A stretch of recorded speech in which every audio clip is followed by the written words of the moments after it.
આજે આપણે healthy snacks તરીકે પાલક ફુદીનાની સેવ બનાવીશું।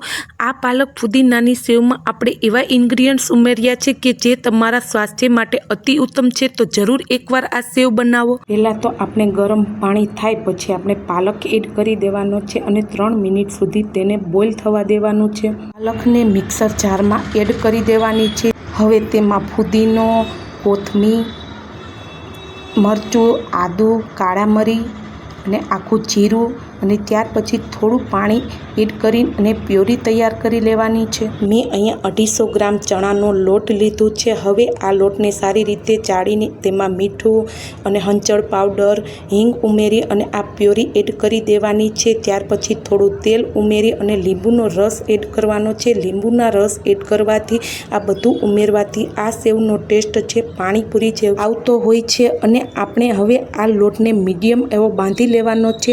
આ લોટમાં આપણે પાણી ઉમેરવું નહીં પડે, કારણ કે આપણે પ્યોરી જે એડ કરી અને લીંબુનો રસ એડ કરવાથી આ એકદમ મીડિયમ એવો લોટ બનીને તૈયાર થઈ ગયો છે। તો હવે તેલ આવી જાય પછી આપણે આ સેવ પાડવાની છે। તો હવે જોઈ શકો આપણું તેલ આવી ગયું છે। હવે આપણે આ તેલમાં આ સેવ પાડીશું। એક બાજુ સરસ ચડી જાય પછી બીજી તરફ ઉઠલાવવાની છે અને બંને બાજુ ચડી જાય તો આપણી એકદમ સેવ ક્રિસ્પી એવી બનીને તૈયાર થઈ જશે। નાના મોટા બધાને ખૂબ જ ભાવશે। અને જો આ મારો વિડીયો ગમ્યો હોય તો લાઈક કરવાનું ભૂલતા નહીં, ચેનલને સબસ્ક્રાઈબ કરજો અને આ વધુને વધુ શેર કરજો।